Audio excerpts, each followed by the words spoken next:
दोस्तों 15 जून को इंडियन और चाइनीज़ ट्रूप्स में वायलेंट फेस ऑफ हुआ था और जिसमें 20 इंडियन सोल्जर शहीद हो गए थे। दोस्तों अक्टूबर 1975 के तवांग के इंसिडेंट के बाद ये सबसे बड़ा बॉर्डर अटैक है चाइना की तरफ से। पिछले 4-5 सालों में जितने बॉर्डर इंसिडेंट्स हुए हैं उतने 1962 से लेकर 2015 तक में भी नहीं हुए, चाहे वो सितंबर 2015 का नॉर्दर्न लद्दाख वाला इंसिडेंट हो, जून 2017 डोकलाम विवाद हो या इस बार का अटैक हो। चाइना पिछले 4-5 सालों से बॉर्डर पर इंडिया के लिए बार बार परेशानी खड़ी कर रहा है। दोस्तों पिछले 5 हफ्तों से लद्दाख में तनाव काफ़ी बढ़ गए हैं और कई जगहों पर तो दोनों देशों की आर्म्ड फोर्सेस आमने सामने हैं और बार बार फेस ऑफ की स्थिति बनी हुई है। ऐसे में ये सवाल खड़ा होता है कि चाइना आखिरकार भारत से इतना तिलमिलाया हुआ क्यों है, क्यों बार बार बौखला कर वो जरूर कुछ ना कुछ ऐसी कदम उठा रहा है जिससे कि बॉर्डर डिस्प्यूट्स पैदा हो रहे हैं। चलिए आज इंडिया के वो 4 सबसे महत्वपूर्ण फैसलों के ऊपर बात करते हैं जिससे कि चाइनीज़ फोर्सेस में हड़कंप मचा हुआ है और जिससे कि पूरा चाइना तिलमिलाया हुआ है। दोस्तों इस वीडियो को आखिर तक ज़रूर देखिएगा क्योंकि मैं चाहता हूं कि आप ये सारे फैक्ट्स जानें, और अगर आप मेरे चैनल पर नए हैं तो इसको ज़रूर सब्सक्राइब कर लें और बेल बटन प्रेस कर लें।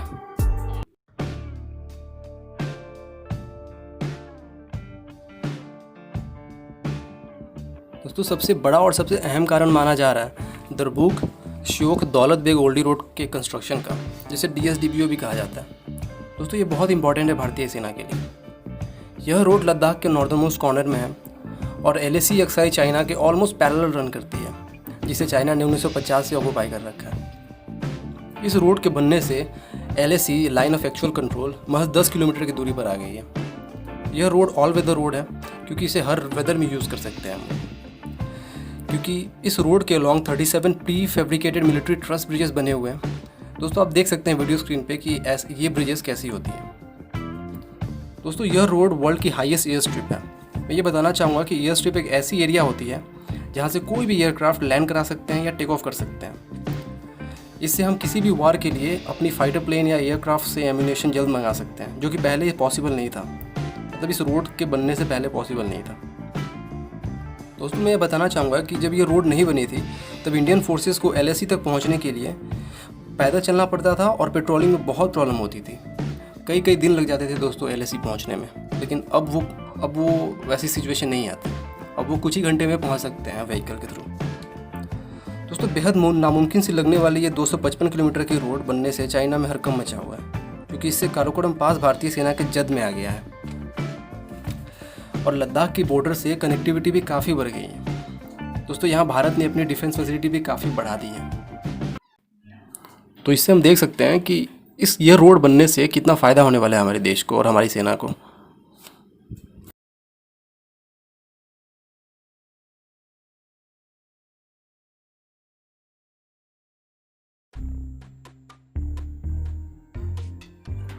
दोस्तों दूसरा जो कारण मुझे लग रहा है वो है डोकलाम विवाद।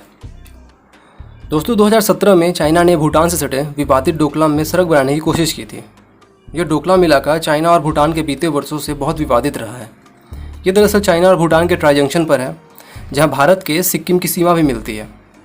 चाइना इस विवादित इलाके से भारत की सीमा तक सड़क बनाना चाहता था।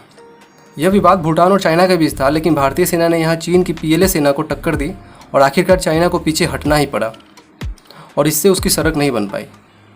दोस्तों अगर ये सड़क बनती तो सिलीगुड़ी कॉरिडोर, जिसे चिकन नेक भी कहा जाता है भारत का, उसे खतरा हो सकता था। और एक बात यह भी है कि भारत और भूटान के बीच एक संधि है जिसके मुताबिक यह है कि भारत ही भूटान की रक्षा और सुरक्षा करेगा। यह भी एक कारण था जिसके वजह से दो देशों के विवाद में भारत कूदा। करीब 73 दिनों तक दोनों देशों के बीच फेस ऑफ चलता रहा, लेकिन फिर भी चीन सड़क नहीं बना पाई।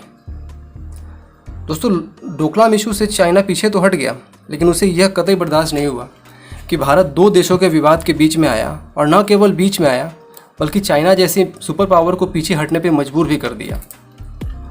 लेकिन दोस्तों चाइना की फॉरेन पॉलिसी इंडिया के लिए जैसी रही है, उससे अंदाज़ा लगाना ये मुश्किल नहीं था कि चाइना इंडिया से फ्यूचर में बदला लेने की कोशिश ज़रूर करेगा।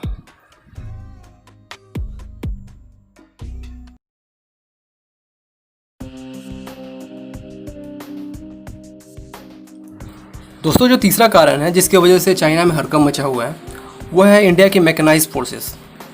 दोस्तों भारतीय सेना अब अपनी मैकेनाइज्ड फोर्सेस पर बेहद तेज़ी से काम कर रही है। मैकेनाइज्ड फोर्सेस वो रेजिमेंट होती है जो इन्फेंट्री यानी पैदल सैनिक और आर्म्ड के बीच की कड़ी होती है। वो इसलिए कर रही हैं क्योंकि दुनिया भर की सेनाएं अब इन्फेंट्री यूनिट्स को लगातार ख़त्म करती जा रही हैं और चाइना ने तो ये इन्फेंट्री रेजिमेंट्स लगभग ख़त्म ही कर दिए हैं।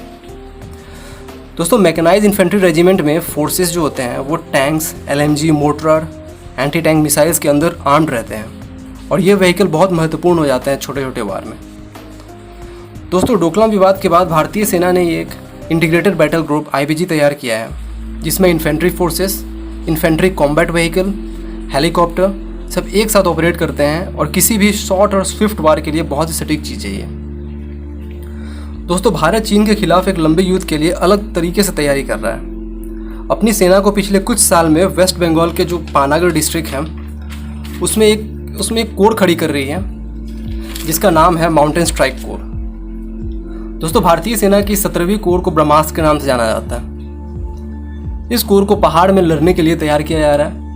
चीन के खिलाफ भारत की इस तैयारी से ड्रैगन के होश उड़ गए हैं और वो समझ नहीं पा रही है कि जिस देश को उसने 1962 के वार में हराया था वो आज उसे खुली चुनौती कैसे दे रही है।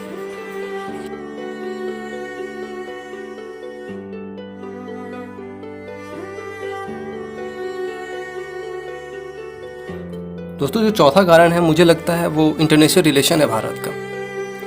इंडिया का दुनिया में बढ़ता दबदबा और USA, ऑस्ट्रेलिया, रशिया जैसे देशों से बढ़ती नज़दीकियाँ चाइना को कतई नहीं भा रही है। चाइना को ऐसा लगता है कि भारत अमेरिका और ऑस्ट्रेलिया के साथ मिलकर उसको घेरने की तैयारी कर रहा है। यही वजह है कि चीन एक तरफ पाकिस्तान को भारत के खिलाफ उकसा रहा है, नेपाल को अपने साथ ला रहा है और दूसरी तरफ से खुद भारत को घेरने की तैयारी कर रहा है। तो दोस्तों, मेरा वीडियो यहीं ख़त्म होता है। अगर आपको मेरा काम पसंद आया तो ज़रूर इस वीडियो को लाइक शेयर करें और मेरे चैनल को सब्सक्राइब ज़रूर कर लें।